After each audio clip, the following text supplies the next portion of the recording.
Hello friends, मेरा नाम doctor Dinesh Tomar है और मैं एक प्रैक्टिसिंग पीडियाट्रिशियन हूँ और पिछले 25 साल से बच्चों को देख रहा हूँ। एक जो बहुत कॉमन क्वेश्चन आजकल हमें सुनने को मिल रहे हैं पेरेंट्स से इन अवर ओपीडी प्रैक्टिसेस कि हमारा बच्चा हमारी कुछ सुनता नहीं है, हमारा बच्चा बहुत वायलेंट है। मुझे कई बार शक होता है कि मेरा बच्चा कहीं स्मोक तो नहीं कर रहा। मेरा बच्चा 24 घंटे मीडिया से चिपका रहता है, हर टाइम फ़ोन यूज़ करना है या टीवी बैठा रहता है। स्कूल से बच्चे की बहुत कंप्लेन आने लग गई हैं हमारे, और ये एक पेरेंट की नहीं, बहुत सारे पेरेंट्स की शिकायत है। दूसरा, अगर हम स्टैटिस्टिक्स या आंकड़ों को देखें तो बच्चों से रिलेटेड बहुत सारी प्रॉब्लम्स जैसे कि mental health issues, suicide, depression, बच्चों में सब्सटेंस अब्यूज़, स्मोकिंग, ड्रिंकिंग, ये आजकल बहुत यंग एज में शुरू हो गई है। स्कूल गोइंग बच्चे भी इन चीज़ों में इन्वॉल्व हैं। वायलेंस, मीडिया एडिक्शन, ये सब चीज़ें आजकल बहुत ज़्यादा देखने को मिल रही हैं।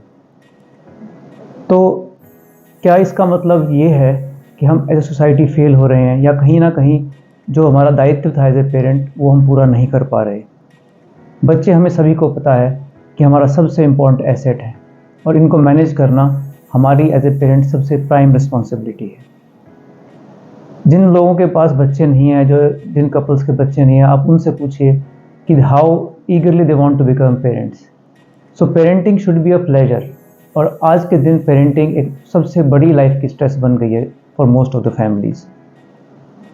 इसका जो मेन रीज़न है वो ये है कि हम पेरेंटिंग सीखते कैसे हैं। पेरेंटिंग एक इंटर जनरेशनल फिनोमेना है, यानी कि जो दादाजी ने पापा के साथ जैसे बिहेव किया वैसे ही पापा हमारे साथ बिहेव करते हैं, वैसे ही अपने बच्चों के साथ बिहेव करते हैं, बिना ये जाने हुए कि जो कुछ हम कर रहे हैं अपने घर में दिन रात बच्चों के साथ, उसका बच्चों की पर्सनैलिटी पे, बच्चों के माइंड पे क्या इम्पैक्ट पड़ रहा है। तो आज इस वीडियो के ज़रिए हम कुछ हद तक ये जानने की कोशिश करेंगे कि पेरेंटिंग की साइंस और आर्ट क्या है और वो कैसे एक अच्छी पेरेंटिंग से हम अपने बच्चे को एक अच्छा इंसान, एक सक्सेसफुल पर्सन, एक अच्छी पर्सनैलिटी बना सकते हैं। अगर आप किसी भी सक्सेसफुल लोगों की लाइफ स्टोरीज को स्टडी करें, चाहे वो कोई किसी भी फील्ड में हो, एक कॉमन क्वेश्चन आपको हमेशा, जब आप कुछ उनकी हिस्ट्री देखेंगे, दे सेड कि हमारी फैमिली का, हमारे माँ बाप का हमारी सक्सेस में या हम जहाँ पे हैं बहुत बड़ा रोल है। ऑन दी अदर हैंड, अगर आप किसी क्रिमिनल की या किसी एंटी सोशल एलिमेंट की स्टडी करें तो विल फाइंड कि उनका जो होम एनवायरनमेंट था या उनका जो परवरिश थी वो ऐसी थी कि अल्टीमेटली दे बिकम क्रिमिनल्स और एंटी सोशल एलिमेंट्स। तो इस डिस्कशन को शुरू करते हैं हम पेरेंटिंग वाले। तो सबसे पहले जो पेरेंट्स सोचते हैं वो ये सोचते हैं कि जब बच्चा छोटा है तो कोई ख़ास कुछ नहीं करना, जब बच्चा स्कूल जाना शुरू करेगा तब थोड़ा ध्यान रखना शुरू करेंगे, जबकि बात इससे बिल्कुल उलट है। बच्चे की जो ब्रेन की डेवलपमेंट होती है, जो न्यूरोनल कनेक्शन बन रहे होते हैं, वो फर्स्ट 2 ईयर में सबसे ज़्यादा होते हैं। अगर आप बच्चे की स्कल की ग्रोथ देखें तो सबसे ज़्यादा पहले 2 साल में सर का साइज़ बढ़ता है। तो यानी कि जो ग्रे मैटर है उसके कनेक्शन सबसे ज़्यादा पहले 2 साल में बन रहे होते हैं, और इस टाइम पे हमें फोकस सबसे ज़्यादा करना चाहिए बच्चे के ऊपर। सबसे ज़्यादा उनको प्यार से उनसे बात करनी चाहिए, और ये सब चीज़ें जो हम टाइम स्पेंड करेंगे, this will lay the foundation of a successful personality later on. जब वो आगे ज़िंदगी में जाएंगे तो ये जो टाइम हम स्पेंड करेंगे बच्चों के साथ इस टाइम, वो उनको एक कामयाब इंसान बनने में मदद करेगा। तो जब भी कोई पेरेंट्स मेरे से पूछते हैं या कोई भी कपल पूछते हैं अब पेरेंटिंग के बारे में, तो ऑलवेज से कि अगर आप पेरेंट बनना चाहते हैं तो parenting is not a easy job. From a care free life you are going to enter into a very disciplined life. A new life will come into your family. एक नया जीवन आपके परिवार में आएगा और उसके लिए आप ही जिम्मेवार होंगे। वो बच्चा कैसा करेगा उसके होल एंड सोल रिस्पॉन्सिबिलिटी, पूरा दायित्व आप लोगों का रहेगा कि उस बच्चे की कैसे परवरिश हो। तो सबसे पहले तो अगर कोई कपल कंसीव करना चाहते हैं तो they should be stable, they should be ready to take all that responsibility, because parenting एक बहुत बहुत रिस्पॉन्सिबल जॉब है। दूसरा क्या होता है, जब बच्चा माँ के पेट में पल रहा होता है तो मुझे लगता है जो बड़ा है, जब बच्चा ग्रो कर रहा है माँ के पेट में, but the child is very much responsive to the environment. बच्चा जिस तरीके से माँ के पेट में पल रहा है उसका बच्चे के ब्रेन पे, बच्चे की बाकी लाइफ पे बहुत बड़ा इम्पैक्ट पड़ता है। ये नहीं, ऐसा नहीं कि कोई ये माइथोलॉजी की बातें हैं, science has proved it. Animal में एक्सपेरिमेंट्स किए गए रैट्स में, और दो ग्रुप्स में डिवाइड किया गया। एक ग्रुप ऐसा था जिसमें कि मदर्स जो रैट थी उनको अच्छे से फीड नहीं किया गया, दे वर स्ट्रेस्ड आउट, और जब उनके बच्चों का देखा ब्रेन का साइज़ तो बहुत छोटा था कंपेयर टू द रैट्स जिनको कि अच्छे से फीड किया गया, ठीक एनवायरनमेंट रखा गया, उनके बच्चों का ब्रेन का साइज़ बड़ा था।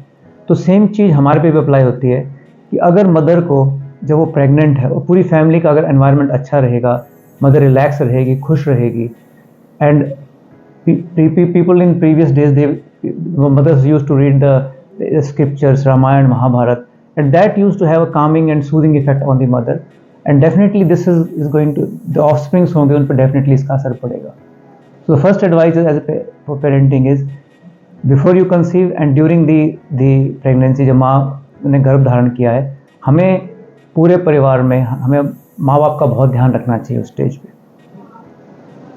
दूसरा ये देखा गया है कि बहुत सारी अडल्ट में होने वाली बीमारियां, उनका ओरिजिन जो है इंट्रायूट्राइन लाइफ में, यानी कि बच्चा जब गर्भ में होता है उस टाइम पे कैसा उसको वातावरण मिला है, क्योंकि बच्चा ना केवल सुन सकता है, बच्चा चीज़ों को महसूस कर सकता है जब माँ के गर्भ में होता है.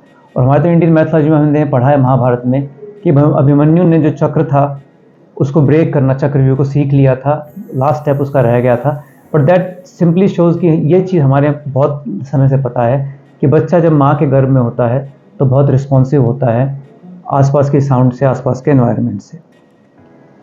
तो अगर हम एक और इम्पॉर्टेंट चीज़ पेरेंटिंग में वो ये है कि कई बार देखा गया है कि फादर बहुत लीनियंट है, मदर बहुत स्ट्रिक्ट है, या फादर मदर बहुत लीनियंट है तो दादा दादी बहुत स्ट्रिक्ट हैं, या पेरेंट्स स्ट्रिक्ट हैं तो दादा दादी. कई पेरेंट्स में वो कहते हैं कि जी हम तो बच्चे कुछ नहीं खिलाते जंक, पर जैसे हम घर से बाहर जाते हैं इनके दादा दादी निकले चिप्स चॉकलेट लेके आ जाते हैं, तो हम क्या करें. तो मेरा सेकंड जो एडवाइस है पेरेंट्स को वो ये है कि फैमिली मेम्बर्स सभी बैठ के डिसाइड करें कि हमें क्या करना है. There should be a fixed rule, specially बच्चों को टाइम कैसे स्पेंड करना है, क्या खाना पीना है, कैसे उनको क्या क्या घर के बेसिक रूल्स हैं.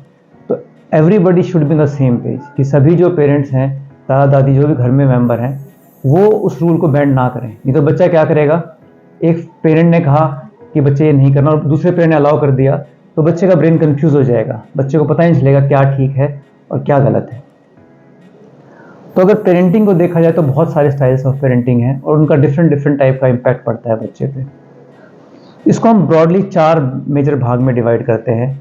एक है अथॉरिटेरियन पेरेंटिंग, एक है permissive parenting, negligent parenting and authoritative parenting. तो आज हम मेनली डिस्कस करेंगे अथॉरिटेरियन पेरेंटिंग. अथॉरिटेरियन पेरेंटिंग में क्या होता है कि पेरेंट्स की अपने बच्चों से बहुत हाई एक्सपेक्टेशन होती है, बट साथ में प्रॉब्लम दूसरी होती है कि वो बच्चों की कुछ सुनते नहीं है. They think they are the boss. उन्हें लगता है कि उन्हें सब कुछ पता है. एक बच्चा जो 7th 8th 9th 10th में पढ़ रहा है उसे कुछ नहीं पता. तो उनकी प्रॉब्लम क्या है कि वो चाहते तो हैं कि बच्चे बहुत सक्सेसफुल लाइफ में IAS ऑफिसर बने, डॉक्टर बने, इंजीनियर बने, बट वो बच्चे की नहीं सुनते, वो बच्चे का ओपिनियन कभी नहीं लेते. दे थिंक कि हमें परफेक्ट किड्स रेज कर रहे हैं, बट उनके घर में जो रूल्स होते हैं नॉन बेंडेबल होते हैं. मतलब 6 बजे उठना एग्जैक्ट, इस टाइम ये खाना है, स्कूल से आते ये करना है, फिर आपको जाना. They want allrounder kids also कि हर चीज़ में बच्चा अच्छा हो, which is practically sometimes not possible. तो ये नहीं कि उनकी इंटेंशन गलत है, बट उनका तरीका गलत है बच्चों को रेज करने का. हमेशा हम ये कहते हैं कि बच्चे के जब भी कोई कुछ डिसाइड करते हैं बच्चे के बारे में, तो as soon as a child start maturing always take opinion of the child. बच्चे की जरूर सुने, बच्चे से पूछें कि क्या वो बच्चा कंफर्टेबल है उस चीज़ में या नहीं है. अच्छा, इन लोगों की प्रॉब्लम क्या है कि सोचते हैं दे आर ऑलवेज एंशियस कि आगे क्या होगा, जब बच्चा 12th में पहुंच जाएगा फिर क्या होगा, फिर कॉलेज में क्या होगा, फिर और क्या होगा. तो they have bit of lot of anxiety about the future of their kids. हमने एक अभी कुछ सालों पहले एक बॉलीवुड मूवी देखी थी जहाँ पे एक रेसलर फादर था और जो अपनी लड़कियों को रेसलर बनाना चाहता था. दो that is I think the finest movie India has produced. तो उसमें देखो, अगर बीच में आप बच्चों को देखें तो they were very anxious, they are not happy with their father, right. So उस टाइप का नहीं करना है हमें हमेशा बच्चों के ओपिनियन लेने हैं, बच्चों को सुनना है. That is how authoritarian parenting. अब इसका बच्चे पे इम्पैक्ट क्या पड़ता है इस टाइप की पेरेंटिंग का. पहली बात तो बच्चे बहुत डरे रहते हैं अपने घर में. दूसरा, बच्चे के एंग्जाइटी लेवल बहुत हाई होते हैं. तीसरा, ये बच्चे इनिशिएटिव नहीं ले पाते क्योंकि सब कुछ पेरेंट डिसाइड करते हैं, तो अपने आप से कुछ इनिशिएटिव नहीं ले पाते. इन बच्चों का जो सेल्फ एस्टीम है वो बहुत कम होता है. दूसरा, इनके पेरेंट्स ज़्यादा इन बच्चों को मिक्सअप नहीं होने देते बाकी बच्चों से, तो उनका सोशल सर्कल अच्छा नहीं बनता। ठीक, अब ये बच्चे जब बड़े हो जाते हैं तो क्या होता है, they are insecure personalities, right, they are timid, क्योंकि लाइफ में कभी कुछ किया नहीं होता, जो कुछ माँ बाप ने कहा है वही किया होता है, तो they do not have a person of their own, अपना कोई ओपिनियन नहीं होता। दूसरा ये देखा गया कि कई बार ये बच्चे खुद जब बड़े होते हैं तो अथॉरिटेरियन पेरेंट्स बन जाते हैं, जो कुछ उन्होंने अपने माँ बाप से सीखा है वो अपने बच्चों पे अप्लाई होता है, और इस तरह जनरेशन पर जनरेशन ये इस टाइप की पेरेंटिंग चलती रहती है।